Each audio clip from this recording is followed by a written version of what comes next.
Oh man, what a show it was! What a show it was! Ladies and gentlemen, do not adjust your set. I am Hitman Cos. Welcome to the official review for Bad Blood. And of course, I'm not alone in this endeavor. Please welcome, as always, the co-host, the humble man, Gary. Gary, welcome to the contracts. Yo, what's good, my man? Cos Payton. Ain't shit, man. It was a hell of a pay-per-view, wasn't it? Hell yeah. Well, to start things off, of course, we had Bianca Belair and Jade Cargill, and also Naomi as the guest hosts for the event. That's right. You know, they did their thing. They did. Then I'll admit the promo package to build it up was pretty dope. And Hell yeah. Had Cody Rhodes, Metro Boomin, and Triple H. Yes, sir. So that was pretty dope. That's a fact. It was. And then in attendance, and I actually kept track. In attendance, we had Killer Mike, Goldberg, Jacqueline, Lillian Garcia, Booker T, X-Pac, Tully Blanchard, Arn Anderson, Quavo, Lil Baby, DDP, Mickey James, and Scott Steiner. That's a fact. A Metro Boomin. I already said Metro Boomin. Yeah, that's a fact. I'm sorry. And then, and actually, since we're on the subject of Goldberg, he got into a nice little altercation with Gunther. If they do face off, I really hope that Gunther wins. Honestly, sorry to cut you. No, I was done. Go ahead. Honestly speaking, that happens. Well, you already know Gunther's going to be the one to go over. Most definitely. They're not going to let Goldberg go over. I don't know, the bro. match, honestly speaking, sorry to cut you. I hope this match is going to be good, and I hope it's not going to be terrible. Well, as far as the match quality, that'll be a toss-up depending on Goldberg's cooperation. As far as who wins, again, I can only hope that Gunther wins. Yeah. Right.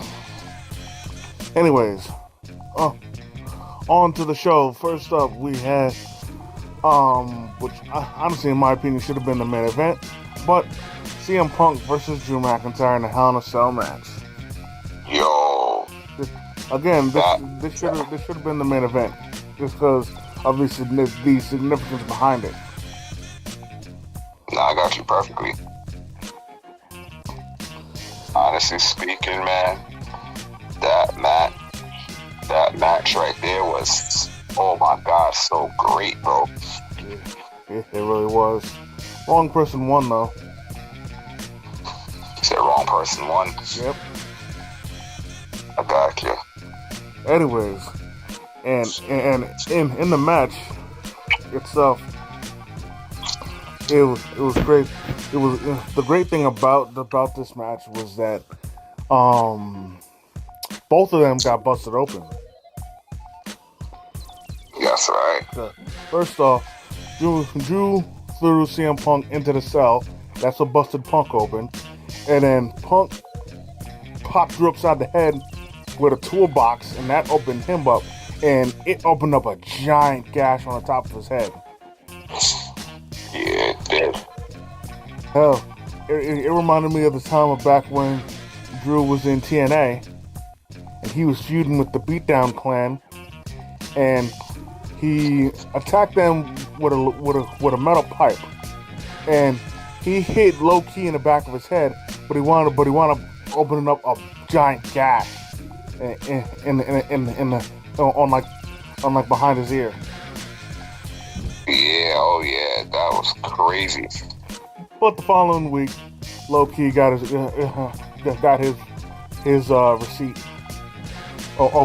Busting Drew open. So, hey. Oh yeah, that was crazy. Then something else pretty interesting happened where the ref tried to wipe off their blood, but they both freaking shoot him away. Yeah, I remember that. Like, I'm just glad the ref wasn't trying to close the wound, but even still, that was still annoying. Right. Like, dude, box out, man. Exactly. And don't get me wrong, I understand that he was trying to get the blood out of their face so they could see, but there have been plenty of matches where wrestlers have had a crimson mask, but they'd still be able to see and finish the match. So why would this be any different? Right. Exactly. Then CM Punk locked Drew in the sharpshooter, and at first I didn't catch on to this, but he did that as a reference to Bad Blood back then with Steve Austin and Bret Hart, where Bret Hart won by submission when Steve Austin was busted open, but he didn't tap out. Oh yeah, back at WrestleMania 13. That's right. Yeah. Yep. Then Drew, he had a bag, which at first I thought thumbtacks were gonna be in it, but instead it was beads that pretty much resembled the beads from CM Punk's bracelet. Right. And I don't know what he was going. I don't know what he was gonna go for, but in any case, it didn't work.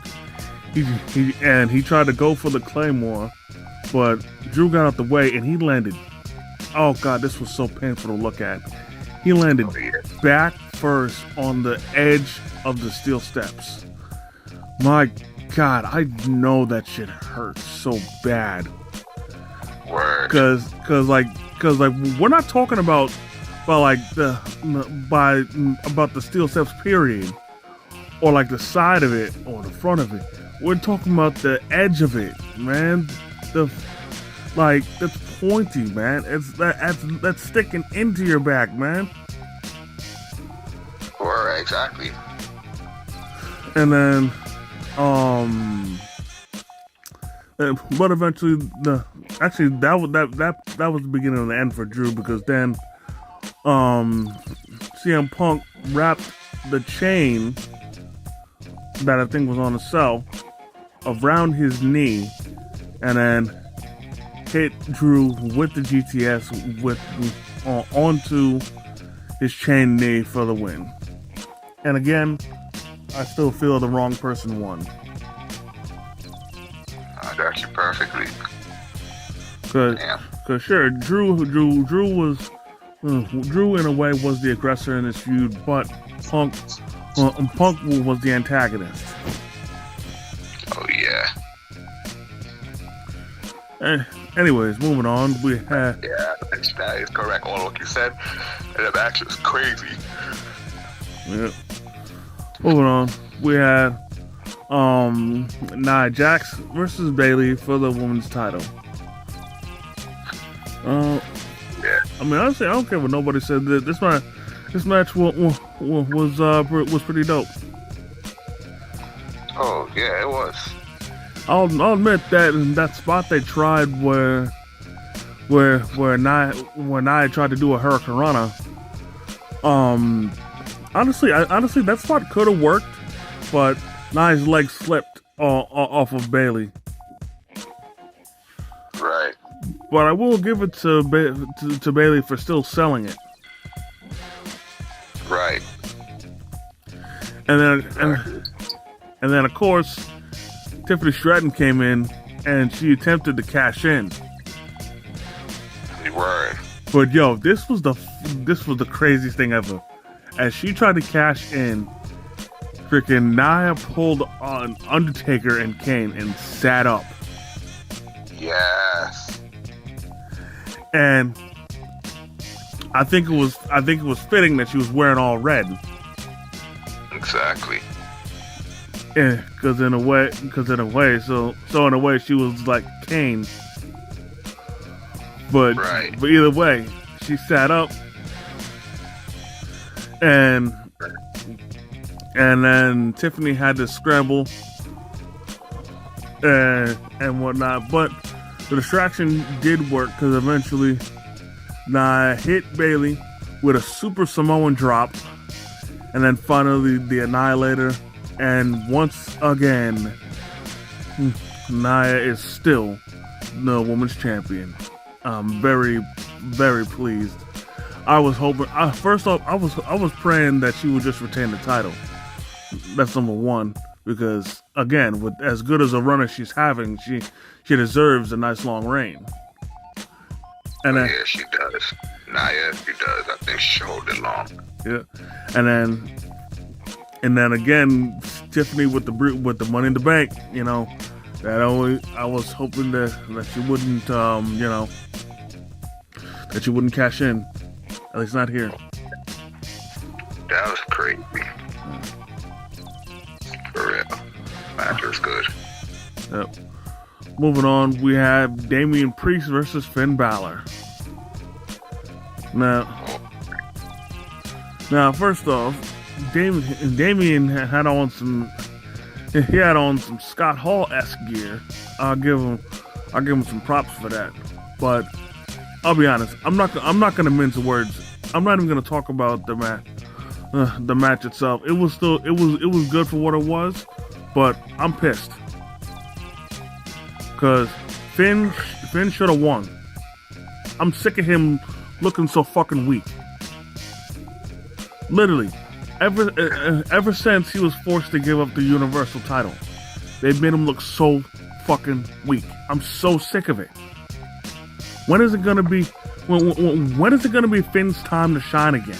When is it gonna be time for him to be looking like a serious competitor again? Why can't they have him and the Judgment Day be serious heels? Exactly. Why can't they have them look as much of a threat as the Bloodline is on SmackDown? What fucking more do they constantly want to hold back from the Judgment Day, and especially Finn Balor? I'm sick of this.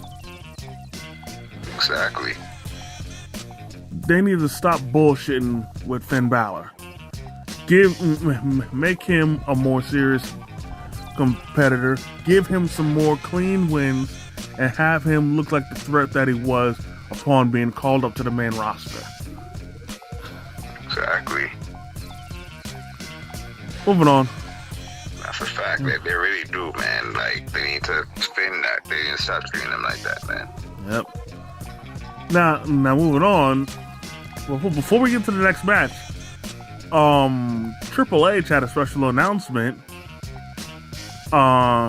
in which he introduced a special event that was going to happen at Crown Jewel coming up, where the world champion was going to face off against the WWE champion, and the women's world champion was going to face off against the women's champion, and each winner was going to be recognized as the Crown Jewel champion. And I know a lot of people have been shitting on this title, but I'm in the minority.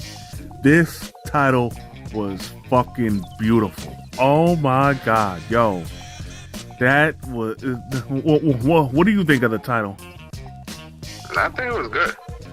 Man, yo. The title was nice. Yo, that shit was 50 carat, man. For real. Like, yo, that shit was shining, dog. It's literally perfect for Crown Jewel because of how much jewels were on it. That shit was shining, man. That was, yo. Word. Like, they spared no expense for that baby. Like, that was a title. Back. And I like what they're doing with it is that it. I think he's making it an annual thing. So like every year they go back to Crown Jewel, they're gonna do that. They're gonna have those matches, and then they'll have a new Crown Jewel champion. Right. It's a good idea. Exactly, it is. Moving on, we have Rhea Ripley versus Liv Morgan for the Women's World Title, and as of course, Dominic and Liv entered on Dom's lowrider.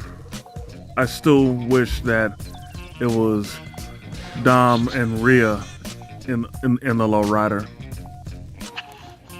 Oh, word. On the whole, Eddie Guerrero and China thing. Facts. But yeah, then then eventually, Dominic did go into the shark cage willingly, but then there was something that was thrown in about the shark cage that they didn't know until the last second, which was the cage was now lifted into the air. Oh yeah. Now, personally, I don't know why I didn't say this in the first place, considering the fact that pretty much every time we've seen a match that involved a shark cage, it was always in the air. Oh, word. That's a fact, man. And considering what the shark cage was, Dominic couldn't interfere. Exactly. But he did. I think he provided a bit of a distraction towards the end, because what happened was that he eventually took his skills that he learned during his time in lockup to good use, and he picked the lock. All right. For real.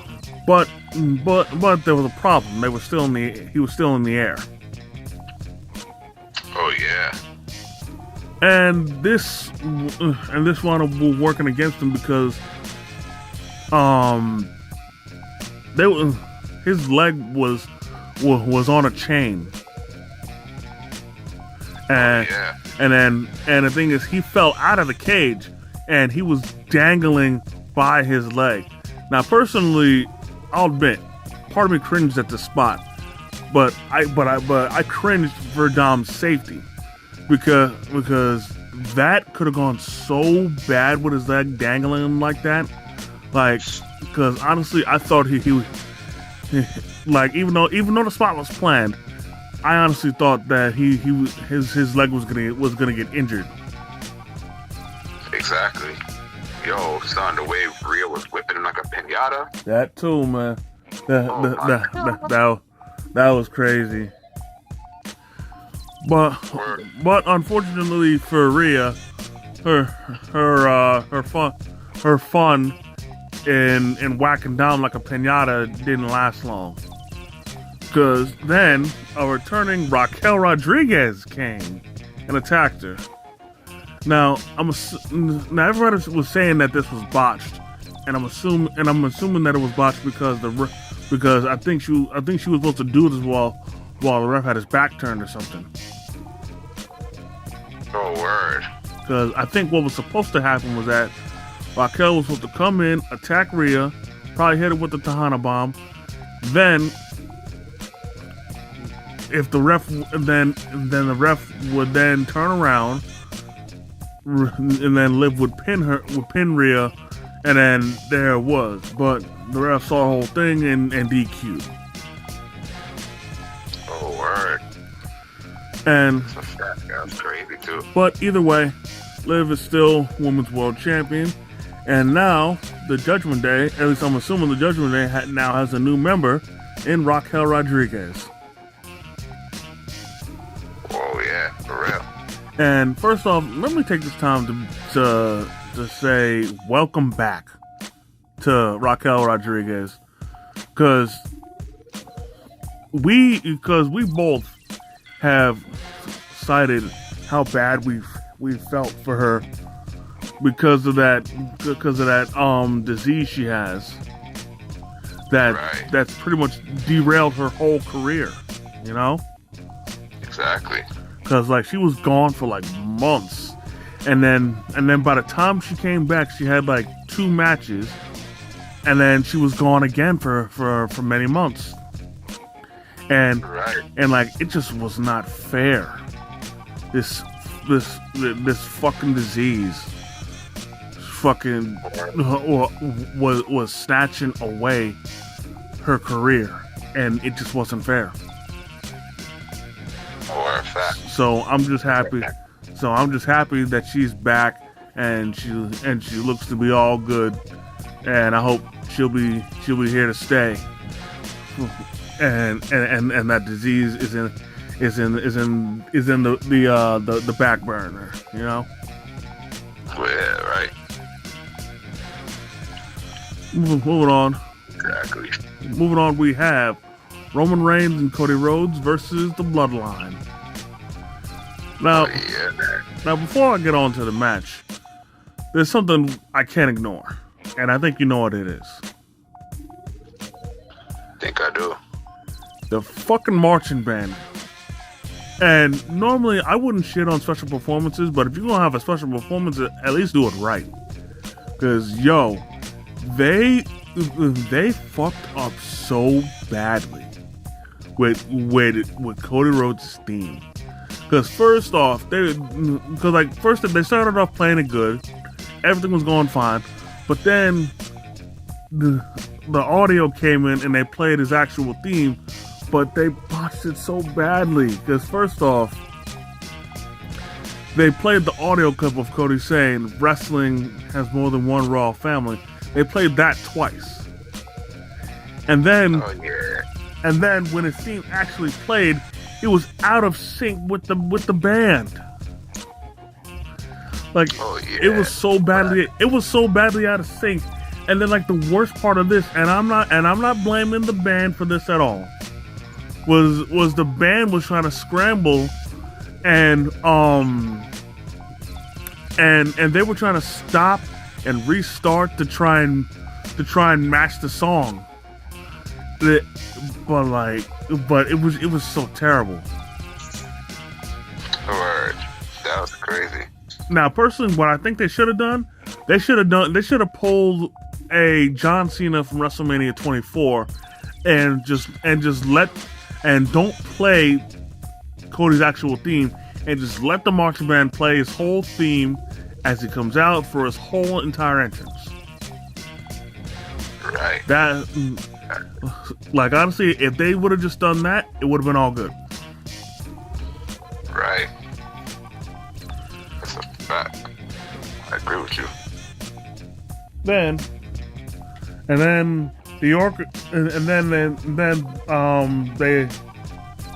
did the same thing for Roman Reigns, but they actually got it right because like they played his theme, and then they stopped, and then Roman's theme played, and they didn't play again. Right. That's right. And then, at first, for the match, as far as the match goes, the match was pretty good. Now, but I honestly thought that Tama Tonga and Tangaloa weren't gonna be there just because of the ladder match they had on SmackDown. But you know, they were still there. They provided a bit of distraction, but there was another distraction that worked against them, and there was a hooded figure that popped up behind them, and super kicked both of them, and the hooded figure was none other than No Yeet, Jimmy Uso, baby. Hell yeah, Jimmy baby. Uso is back. Hell yeah, I'm glad he's back, yo. And I did say, yo, that I did say to people, yo, he's coming back. Rumor had it he was either gonna come back. Rumor had it they said he was gonna come back either He was gonna come back either the remaining days of September or at Bad Blood. At Bad Blood, it was. Yeah, and then on top of that, I like this shirt saying "They not the ones." Oh yeah, hell yeah! I'll put that in my cart already, so when I'm ready to order it. And and the hoodie. And then the distraction left Solo wide open to get speared by Roman, and Roman and Cody won the match. Hell yeah! Now and then, Roman was talking to Jimmy. He was like, "You did that?" He was like, "That was me." Then they shared a nice hug in the ring before walking off in the sunset at first. But then what happening was that as they walked off, the bloodline began to jump Cody. And at first Roman was not going to help, because the way he saw it, his alliance with Cody was over, because the match ended. That's right. But Jimmy convinced him to turn back and fight them off. Exactly. That was crazy. Now don't get it twisted. Roman and Cody are not homies. Exactly. And hell, had it not been for Jimmy, Roman would have let him get jumped. That's correct, man. My boys. Because as far as Roman was concerned, that tag match was just a means to an end. Exactly. Tying up loose ends. That's right. But then if that wasn't crazy enough, if that whole night wasn't crazy enough, we had Raquel Rodriguez come back, we had Jimmy Uso come back, but now The Rock came back. Yes. And hell yeah. And he said nothing. All he did was count 1, 2, 3, and then he did a throat slash. Yeah. Now, from what I've seen online, people are thinking that he's gonna turn on, that he's not gonna be on Roman and Jimmy's side, because he feels some type of way about Roman teaming with Cody. Right. Now, honestly, in a way, no. For me, I hope that doesn't happen, because I feel it doesn't make sense. The reason why I feel it doesn't make sense is because the Raw after WrestleMania, The Rock had that segment with Cody where he essentially did make peace with him, and they shook hands. You know what I'm saying? And they held up each other's titles, and he told him not to break his heart again. Right. So that's why I don't believe that he's mad at Roman for teaming with him. So whatever reason he has, I can't wait to find out what the reason is. Me too. Who, The Rock? Yeah. Me too, man. Now, before we sign off, there was something else that happened when the show went off the air. Oh yeah. Oh. Now, personally, I'm glad it happened, because now he can get back to, he can refine that killer instinct that he had. Right.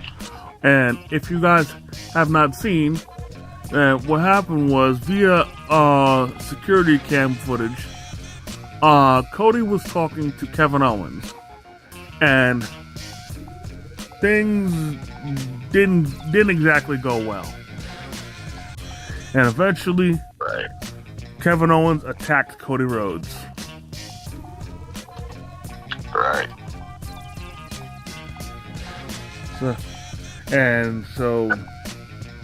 Like that, Kevin Owens has turned heel, And who knows? Maybe he's gonna fight Cody again for the title. Most definitely. And who knows? Maybe this time he'll win. Right. We'll see. But until then, I gotta say this whole pay-per-view was pretty dope. There was some speed bumps because the wrong people won for some matches, but other than that, still a very good pay-per-view. Yeah, it has been. And I tell you what, you know, the returns I think were great. Because again, very happy that Raquel's back after that damn disease was kicking her. Oh yeah. I'm very happy that Jimmy Uso's finally back. And then I'm happy and I was also caught off guard that The Rock came back. Oh, for real. Because honestly, I thought he was going to be away longer doing more movies and whatnot. Right. Or you know, they were going to save his return for the big 4 pay-per-views, you know? Right. And like among the big 4, Survivor Series is the one that's coming up next. Exactly. After the Crown Jewel. Yeah. But no, I'm saying among the big 4, you know. Oh, right. Yeah. I know what you mean. But you know, all that will be answered in due time.